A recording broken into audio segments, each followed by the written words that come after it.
जय जगन्नाथ दर्शक बंधु मु प्रतिमा आज आपण मानक संगे शेयर करी सोयाबीन रे गोटे यूनिक रेसिपी। आमे समस्ते जानी सोयाबीन प्रोटीन रे भरपूर किंतु मैक्सिमम पिलाठू बड़ भल पाती जो मैंने वेजिटेरियन ना तांको पई सोयाबीन बड़ी प्रोटीन रो तो गोटे उत्तम सोर्स। तेणु आज मोर रेसिपी देखला परे ना जो मैंने पसंद करंतिनी निश्चय घरे बारंबार कहिबे तैयारी करने को। मु सत कहले कि नहीं रेसिपीटी संपूर्ण देखंतु आ देखि सारा पर कमेंट्स रे जणांतु। ताहले आसंतु प्रवीणास हेरिटेज किचन को सोयाबीन बड़ी रे तैयारी करिबा सोयाबीन चीज कटलेट। सेथिପାଇଁ मु गोटे कप सोयाबीन बड़ी नहीं ताकू भल भाबरे धोई गरम पानी रे बतुरेई चुपुड़ी ताकू ग्राइंडिंग करके नहीं आसीची। एठी देखंतु मु सोयाबीन बड़ी को ग्राइंडिंग करदेची। एठी पानी भी दरकार पड़िबनी सेमती जेहेतु सोयाबीन बड़ी को आमे बतुरेइथिले सेही पानी रे ही एटा एमती ग्राइंडिंग हे जिवो। वर्तमान या सहित आमे मसला मिसेबा। एठी मु अदा रसुण और कंचा लंकार दरदर पेस्ट रखिथिली ताकू मु एठी मिसौची।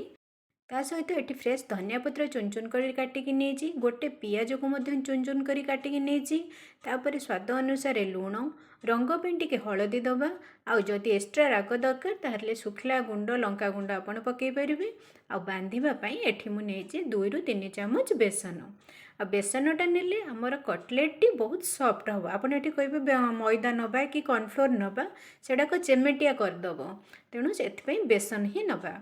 वर्तमान ये सबको आम भल भाव हाथ में मिसई चकटिकी गोटे डो भाया तैयारी करनबा। बेसन पकड़े आमर कटलेट टी बहुत टेस्ट लगे सॉफ्ट हम। आम देखो हाथ में आम डोर कंसिस्टेंसी टी कौ भाया तापर एथरू आम अल्प अल्प नहीं गोटे गोटे गुला तैयारी करनबा। आ गुलाटी एतिकी साइज हम ना आपड़ चाहिए आठू बड़ साइज करेंगे छोट करेंगे छोट कले आम कटलेट तैयारी करवाटी असुविधा हो। ये कटलेट भितर स्टफिंग दवापाई मुझे चीज को ग्रेटिंग करके रखी आउ गोटे पियाज को अल्प तेल रे भाजिकी रखी आको एकदम सॉफ्ट है पर्यंत भाजी ब्राउन है पर्यंत नुह। या सहित आम 1/4 स्पून गोलमरिच पाउडर नहीं चीज पियाज आउ गोलमरिच पाउडर को मिसई स्टफिंग तैयारी करके रखीदबा। तापरे आमे जो सोयाबीन बड़ी रे बॉल तैयारी करथिले सेथुरु गोटे आनी ताको मझिरे चापी एमती कणा करिबा तापरे स्टफिंग दबा। स्टफिंग दे सारा परे ताको चारिपटु पुणी आनी मझिरे बंद करिबा। बंद करिके पुणी ताको टिके प्रेस करी ए भली आमे सब बॉल ले तैयारी करि नबा। एठी देखंतु मु केमती तैयारी करूची सेमती फोल्ड करने ये टिके टाइम टेकिंग लगे कारण आम सोयाबीन बड़ीटा को आम जो ग्राइंडिंग करथिले एटा पूरा फाइन पेस्ट हैनी एटा खंड खंड पेस्ट रही सेथिपाई चारिपटु जदि टिके फाटी फाटी जाउची ताकू ताहले एमती गोल गोल बुले देले से साइज हे जिवो आ ताकू आपण रखि देबे किछि भी व्यस्त होबार नै। जेतेबेले आमे ताकू फ्राए करिबा तळे ये सब साइज हे जिवो बढ़िया रे कुक भी मध्य हबो। देखंतु मु केमती करते जे एठी ए भली भाबरे आमे जेते भी सोयाबीन बॉडी अछि सब को एमती बस भीतर स्टफिंग देके रेडी करनबा। तापर आसंतो याको फ्राए करिबा। सेथिपाई मु गोटे कड़ाई रे अल्प तेल नहीं तेल भी जम्मा भी बेसी टाणीबनी तेणु यहाँ जी खाइबा को स्वादिष्ट हेल्दियर मध्य।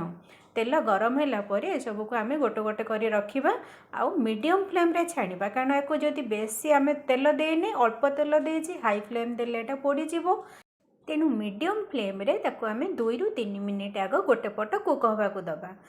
आ 3 मिनिट पर ताको आमे पुणी आर पटटा को उल्टे दबा ताकू भी सेमती आमे मीडियम फ्लेम रे कुक करबा को दबा। जमती देखिबा चारिपटु आमर कटलेट टी पूरा ब्राउन हो जाइए। देखंतु एठी प्राय 3-4 मिनिट पर आमर कटलेट टी चारिपटु पूरा बढ़िया ब्राउन भा हो गलानी। वर्तमान आमे सबको तेलरू गोटे प्लेट को बाहर करि आनिबा। गोटे गोटे करी आमे तेलरू बाहर करि आने कारण ये सॉफ्ट भी अच्छी नहले भांगी जीवो। देखंतु एठी केते सुंदर कलर हेछि ना मु आपनको भितर देखैबी आमर यार मैजिक। देखंतु वर्तमान आपणଙ୍କ ପାଇଁ प्रवीणास हेरिटेज किचन रेडी हो गला मोर सोयाबीन चीज कटलेट। कितने सुंदर कलर है ना और खाई आपण कहे यार फ्लेवर आउ टेस्ट। बर्तमान मुझे भांगिकी देखी यार भीतर मैजिकटा कौ भाया है आम जो चीज देते ना देखंतु तरल की केते सुंदर है। जी भी देखिबो और खाइबो निश्चय कहबो आउ थरे तैयारी करो।